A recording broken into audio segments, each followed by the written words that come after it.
7 enemy snipers controlled every angle of the city. Professional killers, Russian tactics, American training. They'd already taken 24 lives in 2 weeks. A Ranger platoon was bleeding out with nowhere to run. 3 Marine snipers tried and failed to reach them. Then she arrived. Staff Sergeant Riley Monroe, 27 years old. Special operations. Background classified. She made one promise. 7 targets, 21 minutes. No backup, no second chances. Just one rifle, one heartbeat, and a mind built to think faster than the enemy. This is how she hunted 7 hunters before they ever knew they were prey. Before we begin, tell us where are you watching from? And if you believe honor and courage still matter, help keep their legacy alive. The radio crackled with static and panic. Echo 6 to Hawthorne. TOC 7 enemy shooters, multiple casualties. Can't move.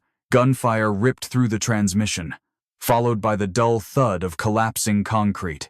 Inside Forward Operating Base Hawthorne, Lieutenant Colonel Madison Reed leaned over the operations table. Her monitors flickered with red icons, each marking a wounded ranger pinned inside the narrow streets of Rascader, a forgotten border town between Jordan and Iraq. Every angle of the intersection glowed hostile.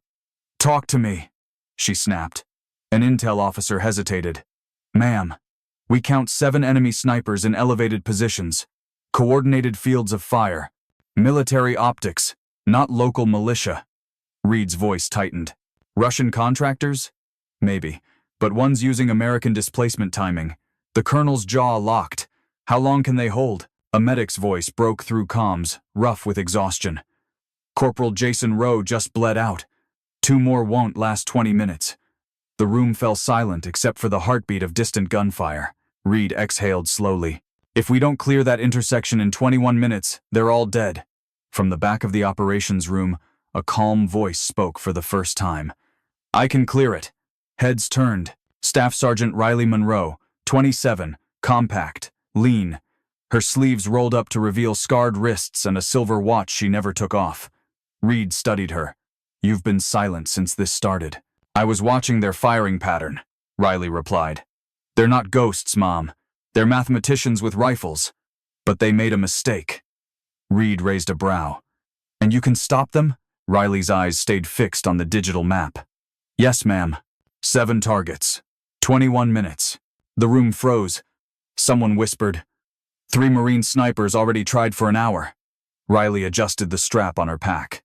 "With respect, Mom, I'm not a Marine." Reed weighed the risk, then nodded. "Fine. Gear up. You've got your 21. Riley turned toward the exit, calm and precise. Behind her, someone muttered, "Who the hell is she?"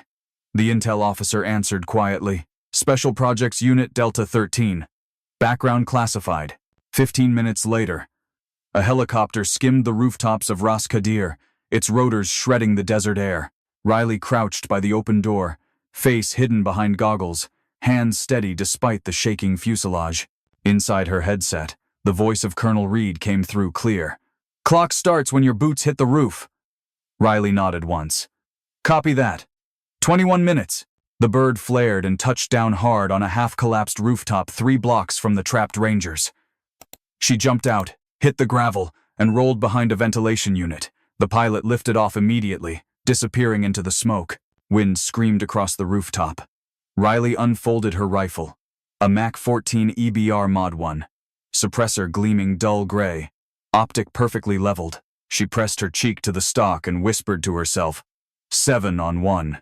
Just like training, except training had backup. Through the scope, the intersection looked like a chessboard of death. 5 collapsed vehicles burned in the street, windows shattered in a perfect ring around the trapped platoon.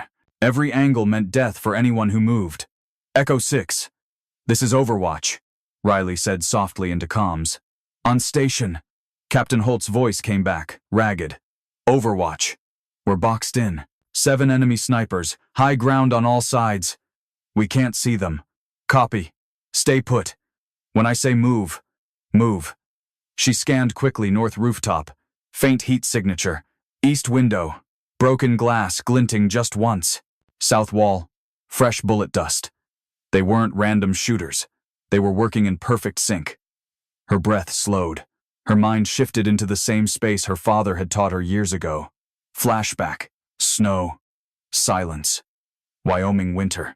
11-year-old Riley, face numb with cold, lay prone beside a man in a weathered parka. Her father's voice was calm. "See the deer? It already knows you're hunting it, but you know where it has to run." She blinked through the rifle's scope, trembling. "So who wins?" He smiled faintly. "The one who thinks faster." Back in Rascader, the memory faded with the smell of burning fuel. Riley exhaled and steadied the crosshairs. The grid on her wrist display blinked to life wind at 6 knots, gusting from east. "Perfect. Echo 6, she said, tone even. "Mark each shot they take. Call out direction and floor level if you can." Captain Holt hesitated. "Ma'am, we've already lost. Do it," she cut in, voice low but razor sharp. "We don't have 20 minutes to argue." The first test shot rang out from the north. Riley traced the echo, calculated elevation, distance, muzzle angle. She saw it, the broken rhythm. One shooter firing ahead of schedule. Too fast, too confident. She smiled grimly. "Got you." Reed's voice came through faintly on secure channel. "Monroe, status, pattern identified. Requesting suppressive fire in 1 minute. Then, I start my clock." Riley adjusted her optic and checked her watch. The second hand ticked over to 0. Wind shifted, carrying the smell of metal and sand. She whispered to herself, the same words her father once said in the snow. "Think faster." And then, she pulled the bolt back, ready to hunt the hunters. Riley's watch beeped once. The 21-minute clock had begun. Wind hissed through the bullet holes around her as she slid the rifle into place. "Echo 6, she whispered. "When I say go, lay down suppressive fire north to south. Don't expose your men, just make noise." Captain Holt's voice crackled back. "Copy that, Overwatch. We're ready." Through her scope, Riley watched the smoke drift across the burned-out intersection. The first muzzle flash appeared north building, 4th floor. She marked it in her mind, adjusting wind and angle. Then a second flash from the opposite side, east building, faster, smoother. She felt her pulse steady. "That's coordination," she muttered. "Someone's calling shots." She keyed her comm again. "I need distraction fire. 15 seconds. Make them think you're moving." The Rangers opened up with controlled bursts. Brass clinked on broken pavement. From her rooftop, Riley scanned each echo, tracing ricochets and dust clouds until the geometry clicked in her head. 7 shooters, overlapping coverage, precise rotation timing, but one of them was different. His relocation cycle didn't match the Russian playbook. "Who trained you?" she whispered. "That's American timing." She focused on the outlier west building, 2 stories taller than the rest. The shooter there had shifted 3 times already, perfectly within U.S. Ranger doctrine. A chill ran through her spine. "Defector confirmed," she said quietly. "This just got personal." Riley repositioned, sliding across the rooftop gravel to a new perch behind a steel vent. Her breathing slowed. Her heartbeat synced to the ticking watch. She aligned her crosshairs on the north window, waited for movement, then fired. The suppressed shot cracked through the air. Her round struck the concrete lip 2 inches below the target. "Damn," she hissed, adjusting windage. The enemy ducked, scanning for her glint. She didn't breathe. 20 long seconds passed, the longest of her life. Then he leaned back into view, thinking shed relocated. Her second shot punched through his chest. "Target 1 down," she murmured. She swung right, tracking faint motion in a southeast window. Through her scope, a shadow crouched behind curtains, adjusting his sightline. She waited until he moved his elbow just enough to catch light. 1 pull, 1 whisper of recoil, and the curtain collapsed. 2 down. A bullet slammed into the HVAC unit beside her, sending fragments across her cheek. She ducked, adrenaline flooding her veins. "They've spotted me," she breathed. "Echo 6, suppress northeast rooftop. Keep them busy." Tracer rounds zipped overhead as Rangers fired back from below. Riley crawled to the far edge of the roof, dragging her rifle and gear bag through the dust. A hot gust tore past Dust Devil, spiraling, grit biting her face. Perfect cover. She rolled into prone, using the swirling debris as a screen. Through the chaos, she found the glint of another sniper lining up on her allies. She led the target by half a breath and squeezed.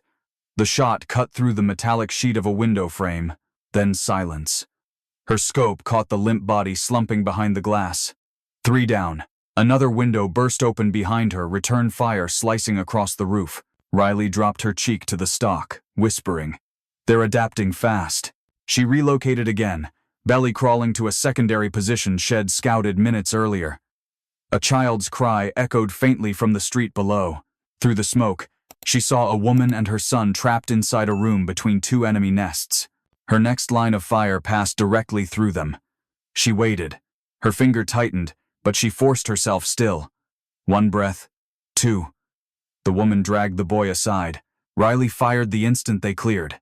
The bullet shattered the window behind them and took the hidden sniper full in the throat. 4 down, she whispered. Civilians clear. She swallowed hard, wiping sweat from her brow. Fear made her sharp, but it also made her human. Then came the warning over comms. "Overwatch! Thermal contact on your position! They've locked your coordinates!" Riley cursed under her breath. "Copy! Switching to silent relay." She pulled a small infrared signal mirror from her vest, flashing coded light toward an adjacent rooftop where a ranger spotter waited. A silent message. "Moving. Cover west." She cut the radio, knowing the enemy would be tracing every transmission. Her next target appeared through the haze, a sniper wearing tactical body armor, crouched behind sandbags. She fired center mass. The figure jerked back, then reappeared, still alive. "Armor," she muttered. "Great." The enemy raised his scope, scanning directly toward her. For the first time, Riley felt genuine fear crawl up her neck. He had seen her muzzle flash. He knew where she was. Both snipers froze, separated by 700 meters of empty air. Eyes locked through glass. 40 seconds of silence. No sound, no movement. She replayed the hit in her mind, left plate shattered, wound on his side. "Right-handed," she murmured. "Hell, lean right to shoot." She shifted aim slightly and fired 1 round into the wall to his right. The explosion of dust made him flinch, left exactly where her second bullet met him. 5 down. Her voice trembled. Half relief, half disbelief. Gunpowder stung her throat as she reloaded. Somewhere far below, Rangers cheered faintly over comms. She ignored it. 2 targets remained, and the clock read 13 minutes, 42 seconds. Riley whispered to herself, "Keep thinking faster." And through the drifting smoke, she began to hunt again. Riley checked her watch. 7 minutes gone. 13 left.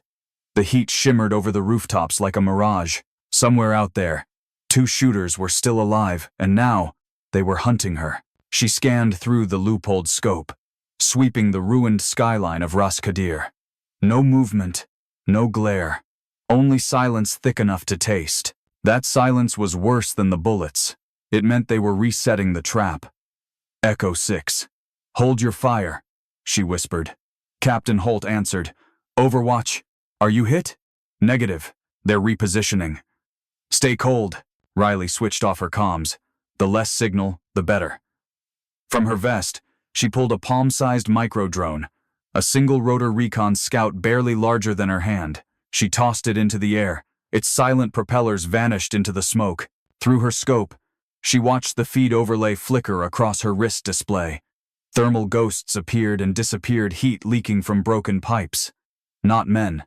Then, 1 dot moved against the pattern. She zoomed in. A curtain rippled on the 3rd floor of a northwest building. Someone was inside, peeking through smoke holes. She centered the crosshairs, exhaled, and fired. The bullet punched through glass, wall, and silence. When the dust settled, the curtain hung still. 6 down, she murmured. Her voice cracked for the first time. Only 1 left. The ghost HUD started it all. She turned west, toward a taller structure half hidden by the sun's glare. Its windows were dark, its angles perfect for concealment. No muzzle flash, no heat signature, just intuition whispering, "He's there." Riley crawled lower behind a cracked parapet. She knew his pattern. Last shooter always waited.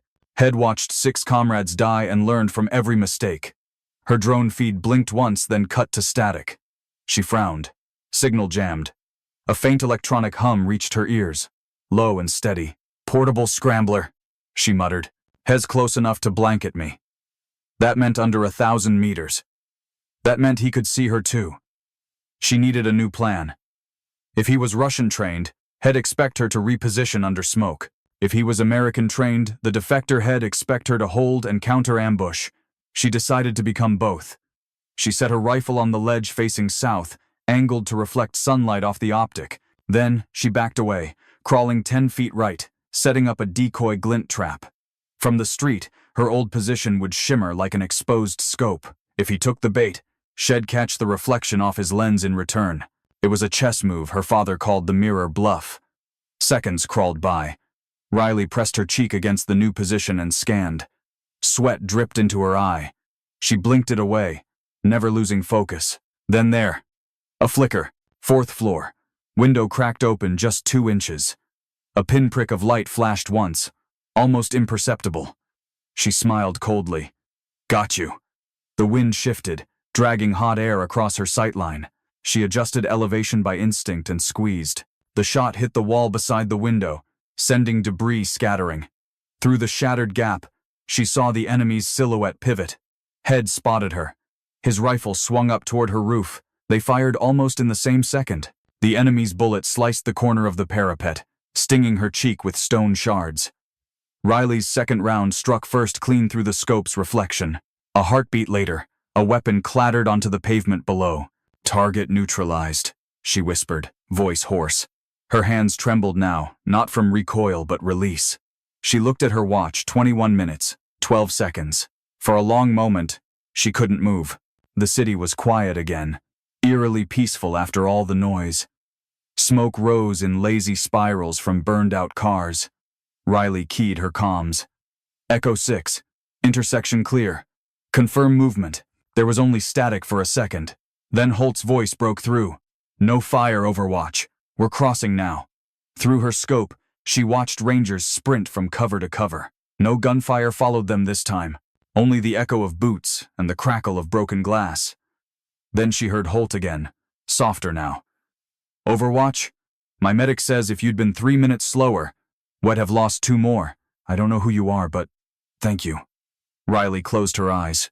Tell your men Corporal Rowe didn't die for nothing. She lowered her rifle, resting it across her knees.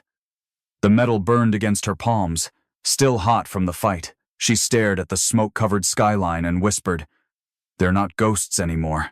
Above, a helicopter approached, thumping rhythmically through the haze. Colonel Reed's voice cut through comms, calm but sharp. Extraction inbound. Debrief in 20 minutes. Riley didn't answer.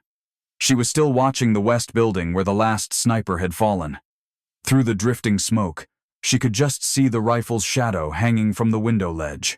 It swung slowly in the wind, tapping the glass. A sound soft and hollow, like a metronome marking the end of a song. She turned away at last, whispered one final line before the chopper landed. 7 down. Then she stood, collected her brass, and disappeared into the dust. The helicopter's shadow cut across the ruined rooftops, scattering dust into the dying light. Riley crouched low as the rotors spun, the city of Rascader shrinking behind her like a ghost she didn't want to remember. She hadn't spoken a word since the last shot.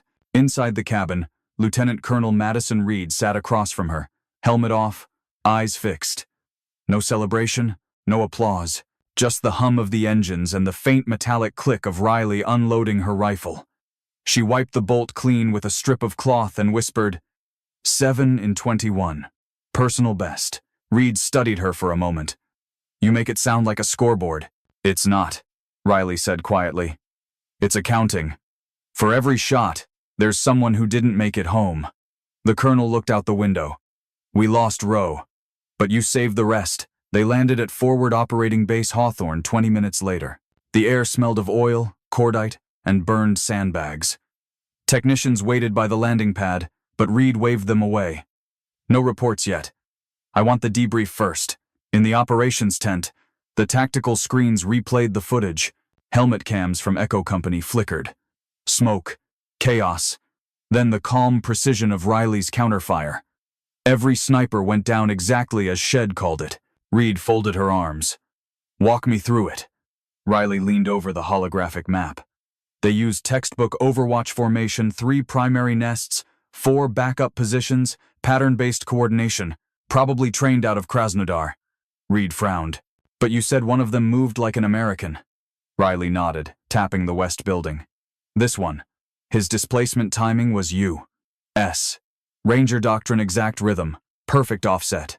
That's how I knew a defector was in the cell. Reed hesitated, then slid a tablet across the table. Intelligence just confirmed it. On the screen, a photo, grainy but clear. A man in fatigues, square jaw, eyes cold and familiar. Riley's stomach tightened.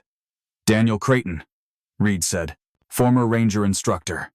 Dishonorably discharged, 2016. Picked up by private contractors working with Russian advisors. Riley's voice barely came out. He taught me my first Overwatch course. Reed watched her carefully. You knew him personally? Yes, ma'am. He told me I didn't belong on the line. Said I was better off behind a desk. A bitter smile touched her lips. Guess I proved him wrong. The colonel leaned back, sighing. You did more than that. You ended a threat that killed 24 of our soldiers in 2 weeks. Riley looked at the floor. He was still one of ours once. Not anymore, Reed said. He made his choice. Silence hung between them, heavy as the desert heat. Riley finally broke it. Permission to file my report, ma'am. Reed nodded. Approved. But get some rest first. You look like hell. 48 hours later, Fort Ravenhill Training Center. The briefing room smelled of coffee and gun oil. 30 sniper candidates sat in rigid rows as Riley Monroe stood at the front, wearing a simple flight suit instead of her combat gear. Behind her, a projection froze on an image labeled Falcon File 21-12. Counter-sniper operations, she began. Aren't about who shoots faster. They're about who thinks faster. Her voice was calm but carried weight. You're hunting people who think like you, trained like you, waiting for you to make one mistake. A student raised his hand. Ma'am, how do you stay calm when it's just you against that many? Riley paused, eyes distant. I don't. I'm terrified every time. But fear has patterns too. If you understand your fear, you can predict it and control it before it controls you. Another trainee asked. What about the last one, Mom? The sniper who almost got you? Riley took a slow breath. He waited for me to panic. I let him believe I would. Then I fired where his instinct would make him lean. She looked up. The difference between being hunted and being dead? Half a second of thought while you're afraid. The room was silent. She shut off the projector and picked up her helmet. Class dismissed. As the trainees filed out, Colonel Reed appeared in the doorway. Word came down this morning, Reed said quietly. Higher command wants you for a new task force. Northern Europe this time. You up for it? Riley slipped her gloves on. If the patterns line up, I'll be there. Reed smiled faintly. You always think 2 moves ahead. Riley met her gaze. Someone has to. Outside, dusk settled over the base. The air was cool, almost gentle. Riley walked toward the firing range, the weight of the rifle comforting on her shoulder. She stopped halfway, staring at the empty sky. The world felt quiet again. Too quiet. Somewhere out there, she knew, another pattern was already forming. She whispered the words her father had told her long ago. Every hunt ends when you understand the rules your enemy follows. Then she smiled, small and tired. And I've never stopped learning the rules. Fade out to the hum of a distant helicopter. A file stamped classified slides into a steel drawer marked Monroe. Riley ongoing operations. The drawer closes with a heavy click. And over the fading sound, her voice returns, calm and steady. I don't hunt people. I hunt patterns. And when I find the rhythm they trust most, I end it. If you enjoyed the story, consider sending a super chat to help bring more stories like this.